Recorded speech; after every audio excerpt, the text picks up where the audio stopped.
Mesdames et messieurs, bonjour. Je suis en fait tout à fait ravi de vous retrouver dans cette nouvelle édition, dans votre émission semi-hebdomadaire autour du monde édition Afrique. Comme vous savez, pendant cette édition de mercredi, on essaie de vous présenter presque les grands efforts qui sont déployés par l'Égypte sur la scène africaine durant les derniers jours, que ce soit sur le plan politique, économique ou quand même sur le plan des échanges culturels avec nos chers pays africains.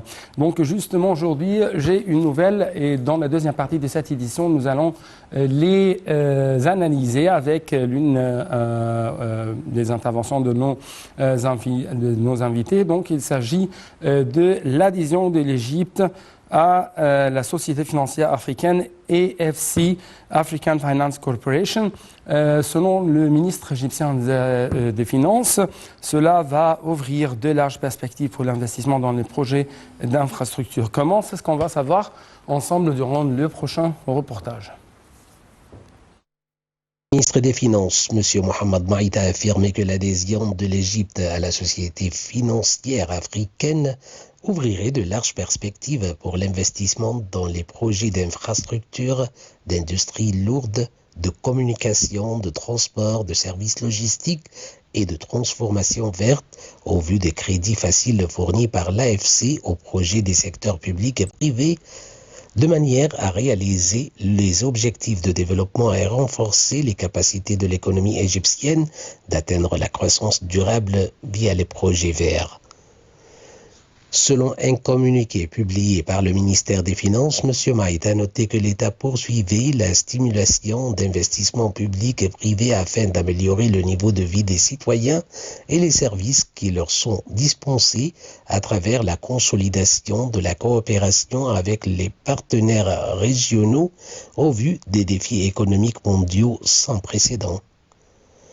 L'adhésion de l'Égypte à cette société, a-t-il précisé, est en harmonie avec ses objectifs liés à la hausse de 50% des investissements verts dans le budget 2024-2025 par le biais des projets d'énergie propre et de transport intelligent et le fait de frayer la voie au secteur privé pour diriger la croissance économique.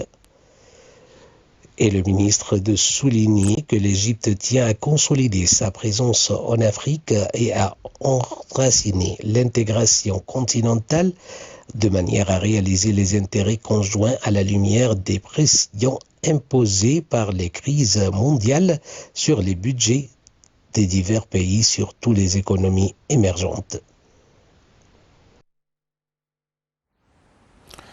D'autre part, l'État égyptien accorde un grand intérêt à la recherche scientifique et à son développement de sorte à permettre l'évolution et le progrès du pays sur le plan scientifique et les connaissances et par conséquent, cela aiderait à réaliser le développement économique dans les différents secteurs. Les explications tout de suite.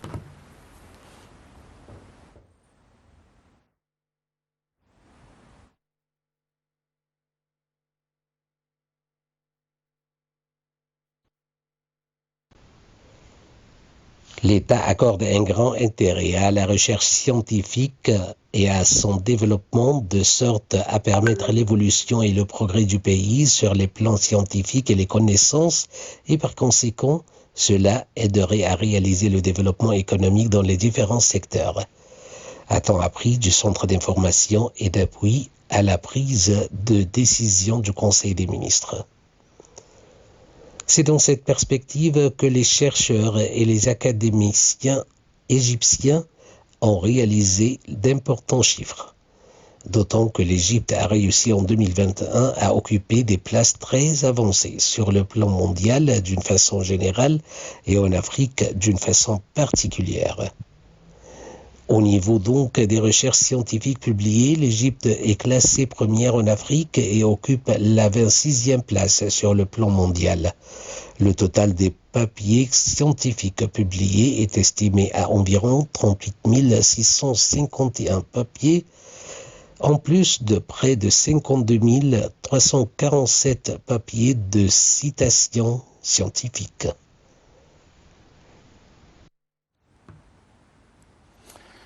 Et enfin, donc, l'ambassade d'Égypte à Mogadiscio a remis au gouvernement somalien une cargaison d'aide humanitaire fournie par le gouvernement égyptien par une contribution d'Al-Azhar, des ministères de la Défense, de la Santé, de la Population et de la Solidarité sociale, mais aussi une aide qui a été présentée par le Croissant Rouge égyptien de concert avec le ministère égyptien des Affaires étrangères. Donc les détails seront tout de suite dans ce prochain reportage. Et comme vous trouvez, l'Égypte essaie de plus en plus de raffermir, de renforcer plutôt ses relations, ses liens stratégiques avec ce pays frère, la Somalie.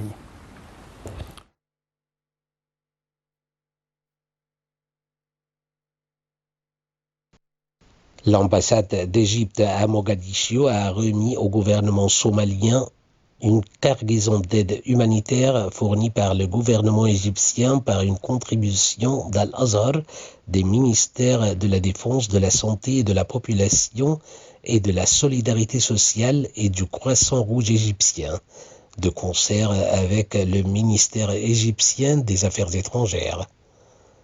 Le ministère des Affaires étrangères a indiqué sur sa page officielle sur Facebook que ces aides avaient été acheminées par voie maritime à Mogadiscio avec un total de 240 tonnes de fournitures médicales et de produits alimentaires.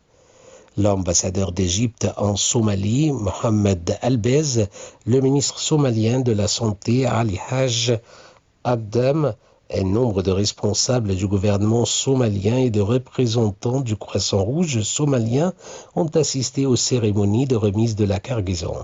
Cette cargaison intervient dans le cadre des relations privilégiées liant les deux pays et l'attachement de la direction politique égyptienne à aider la Somalie, gouvernement et peuple à faire face à la vague de sécheresse dont souffre la Somalie depuis plusieurs années.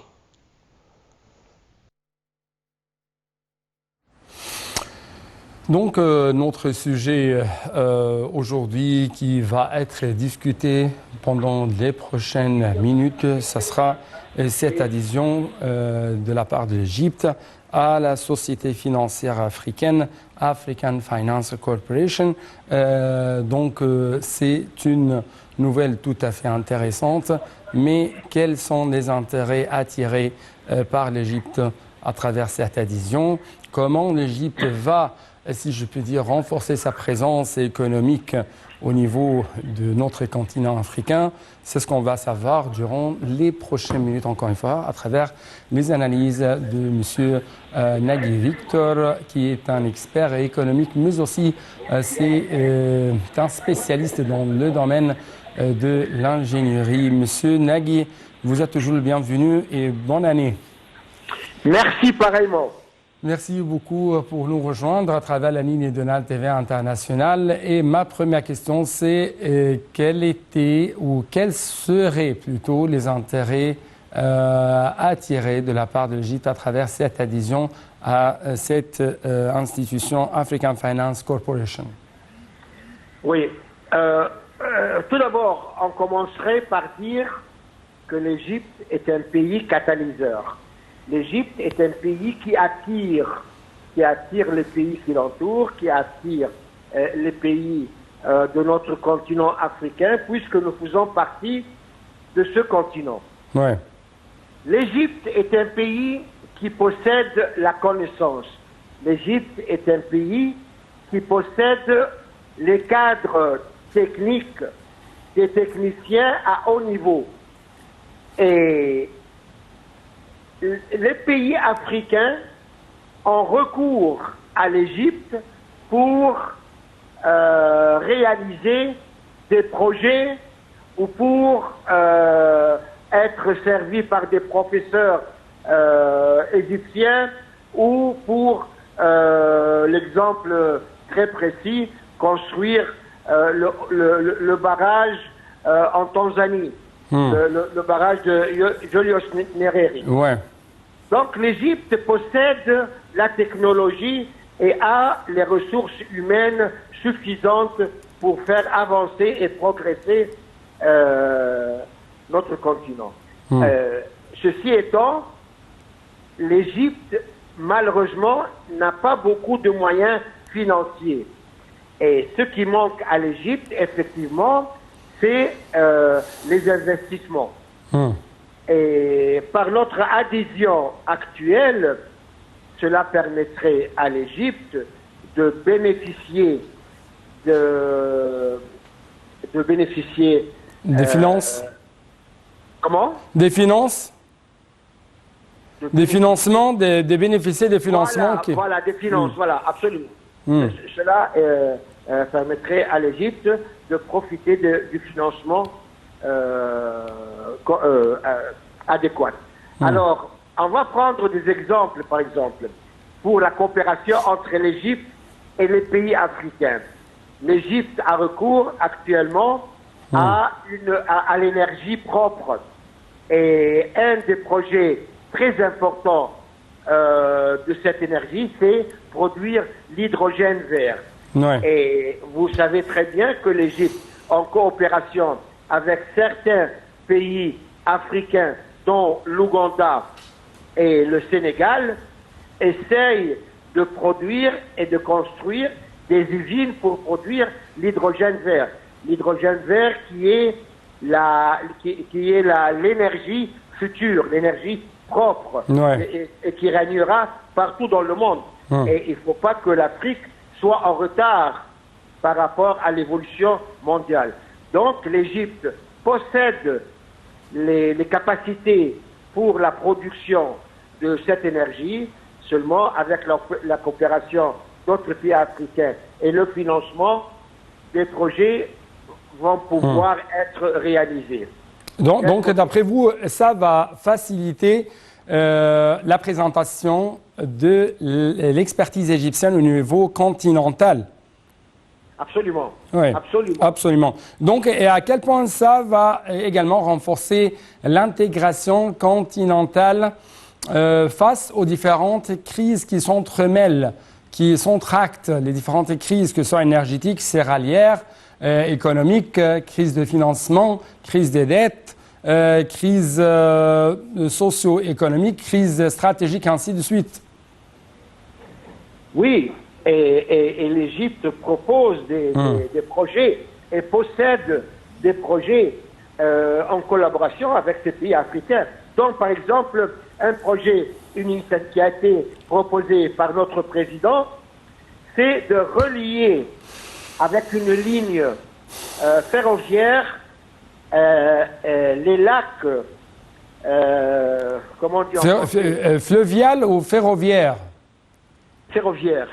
Ferroviaire. Oui, avec une ligne ferroviaire qui relie le centre-Afrique, les lacs Morra, je ne sais pas comment traduire ça en français. Les lacs Morra. Les lacs amers. Amers, qui seront reliés avec la Méditerranée, en traversant plusieurs pays. Oui, vous parlez au niveau national, vous parlez au niveau de l'Égypte, relier la mer Rouge à la Méditerranéenne. Oui, monsieur. Oui.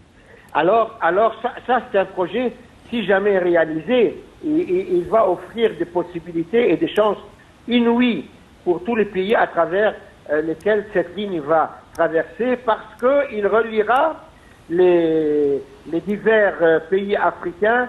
Donc la marchandise pourra être transportée plus facilement, plus rapidement. Ça va créer des sociétés qui vont vivre et des chances de travail pour les jeunes dans tel projet. Autre chose. Vous savez très bien que le Soudan, le Soudan est un pays dont le terrain est très fertile. Ça pousse tout seul là-bas. Et il y a des recensements qui avaient préconisé qu'avec le terrain du Soudan cultivé, on peut nourrir tout le monde arabe. On peut nourrir beaucoup de pays, ne fût-ce qu'en cultivant le terrain soudanais. Alors, et quand même, ça va de plus en plus mettre fin à l'isolement du continent africain de l'économie mondiale. Ça, c'est tout à fait le contraire. Ça va relier l'économie africaine, notamment les pays en enclave, à l'économie mondiale. Absolument, monsieur. Vous avez tout à fait raison. Et par exemple, le Soudan qui offrirait, je dis bien offrirait au conditionnel, parce qu'il y a encore des problèmes à l'intérieur du Soudan, des problèmes politiques entre partis, entre différents rivales, mais il offrirait le terrain soudanais très fertile avec la main-d'œuvre égyptienne et le savoir-faire égyptien, avec le financement des pays arabes du Golfe ou les financements qu'on vient de citer actuellement, eh ben, on produirait de la nourriture à tout le monde et à très bon marché. Et ça c'est juste un exemple d'un projet qui pourra être réalisé et qui ferait beaucoup du bien à tout le monde qui l'entoure. À quel point vous trouvez que ça, nous pouvons considérer comme un espace qui a été présenté par l'État égyptien au secteur privé? Comme vous avez suivi, l'Égypte appelle le secteur privé, les investisseurs étrangers ou même locaux à participer un peu plus à la relance, au dopage de l'économie nationale. Oui. Si vous voulez qu'on parle de l'Égypte et de l'économie égyptienne, l'Égypte possède maintenant un très beau terrain, un très beau site qui s'appelle la zone économique du canal de Suez. La zone économique du canal de Suez, où tout le monde espère et aspire à avoir un bout de terrain là-dedans pour construire plusieurs projets qui varient entre la production de wagons-lits, de trains, entre la fabrication de voitures, et chaque pays voudrait investir dans ce qui l'intéresse, ou dans les projets pour justement produire l'hydrogène vert. Il y a une très grande usine, ou pour stocker de la marchandise en provenance de l'Europe ou produite à proximité. Et comme nous sommes sur les rives du canal de Suez, donc le transport partout dans le monde entier sera très facile et coûtera moins cher. Donc, Monsieur Nagui et Victor, en fait, vous avez nous donné beaucoup d'explications concernant cet événement ou cette nouvelle, l'adhésion de l'Égypte à cette société africaine de financement. C'est pourquoi permettez-moi de vous remercier infiniment pour de tels éclaircissements et bonne année à vous. Et donc, c'est la même chose, c'est pareillement pour vous, chers téléspectateurs. Bonne année, toujours bon moment sur la TV internationale.